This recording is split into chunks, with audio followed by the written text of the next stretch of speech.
தொகுதி பங்கீடு பேச்சுவார்த்தை தொடர்பாக டெல்லி புறப்பட்டிருக்கிறார் இபிஎஸ். அதிமுக பாஜக இடையே தொகுதி பங்கீட்டில் இழுபறி நீடித்து வரும் நிலையில் தற்போது டெல்லி புறப்பட்டிருக்கிறார் இபிஎஸ். கூடுதல் விவரங்களை செய்தியாளர் ரேவதி வழங்க கேட்கலாம். ரேவதி, வணக்கம். இந்த தொகுதி பங்கீடு பேச்சுவார்த்தை நடத்துவதற்காக டெல்லி புறப்பட்டிருக்கிறார் இபிஎஸ். பாஜக தரப்பில் எத்தனை தொகுதிகள் எதிர்பார்க்கப்படுகின்றன? எதனால் இந்த இழுபறி? இது பற்றிய முழு விவரம் என்ன? வணக்கம். சட்டமன்ற தேர்தல் ஏப்ரல் 23 நடைபெற இருக்கக்கூடிய நிலையில் தமிழகத்தில் பிரதான கட்சிகளாக இருக்கக்கூடிய திமுக, அதிமுக தரப்பில் கடும் போட்டி நிலவும் என்று எதிர்பார்க்கப்படுகிறது. குறிப்பாக திமுக தலைமையிலான கூட்டணியை பொறுத்தவரை தொகுதி பங்கீடு பேச்சுவார்த்தை தொடர்ந்து நடைபெற்று வருகிறது. பல்வேறு கட்ட பேச்சுவார்த்தைகளில் சில கட்சிகளுக்கு தொகுதிகள் உறுதியாகி கையெழுத்தாகிறது. முக்கியமாக காங்கிரசுக்கு 28 தொகுதிகள் ஒதுக்கப்பட்டு கையெழுத்தாகி இருக்கிறது. இந்த சூழலில் பிரதான எதிர்க்கட்சியாக இருக்கக்கூடிய அதிமுகவுடன் கூட்டணியில் இருக்கக்கூடிய பாஜக, அதிமுக விடவிலான இந்த தொகுதி பங்கீடு தொடர்ந்து இழுபறியில் நீடிக்கிறது என்பதை பார்க்க முடிகிறது. ஏனென்றால் தற்போது வரை நேரடியாக பாஜக, அதிமுக தரப்பிலான அந்த தொகுதி பங்கீடு பேச்சுவார்த்தை கையெழுத்தாகும் சூழலில் நேரடியாக பேச்சுவார்த்தைக்கு செல்வது என்று ஒரு அதிகாரப்பூர்வமாக நடைபெறவில்லை. அவ்வப்போது மறைமுகமாக பேச்சுவார்த்தை நடைபெற்று வருவதை பார்க்க முடிகிறது.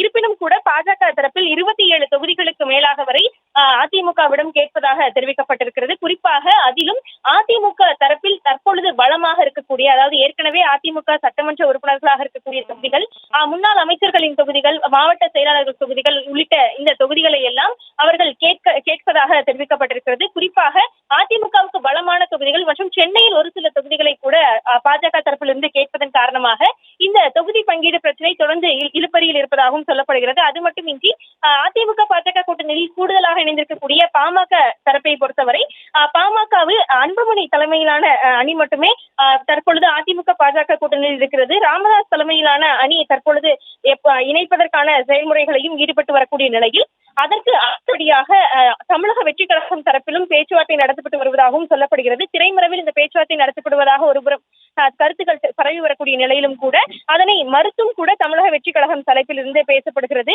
இந்த பரபரப்பான சூழல் இருக்கக்கூடிய நிலையில் அடுத்த கட்டமாக இந்த தொகுதி பங்கீடை இறுதி செய்ய வேண்டும் என்ற சூழல் இருக்கக்கூடிய நிலையில் அதிமுக வேட்பாளர்கள் அதிகப்படியான தொகுதிகளில் போட்டியிட வேண்டும் என்பதே அதிமுக தரப்பிலான விருப்பமாக இருக்கிறது. அது மட்டுமின்றி கூட்டணி கட்சிகளுமே ஒரு சில கூட்டணி சிறிய கட்சிகள் அதிமுக சின்னத்தில் போட்டியிட வேண்டும் என்ற செயல்முறையிலும் அவர்கள் முன்னெடுத்து வரக்கூடிய நிலையில் 27 தொகுதிகளுக்கு மேலாக பாஜக போட்டியிட வேண்டும் என்ற ஒரு விருப்பத்தில் இருக்கிறது. அதுவும் முக்கிய தொகுதிகளையும் அவர்கள் கேட்பதன் காரணமாக இது தொடர்பாக அதிமுக தொண்டர்களிடையே எந்தவித பிரச்சனையும், அதாவது அதிமுக இருக்கக்கூடிய நிர்வாகிகள் மத்தியில் எந்த பிரச்சனையும் ஏற்பட்டு விடக்கூடாது, சுமூகமான முடிவு எட்டப்பட வேண்டும் என்பதற்காக அதிமுக பொதுச் செயலாளர் எடப்பாடி பழனிசாமி இன்றைய தினம் இந்த தொகுதி பங்கீட்டு தொடர்பாக உள்துறை அமைச்சர் அமித்ஷாவை நேரடியாக சந்தித்து பேச இருப்பதாக சொல்லப்பட்டிருக்கிறது.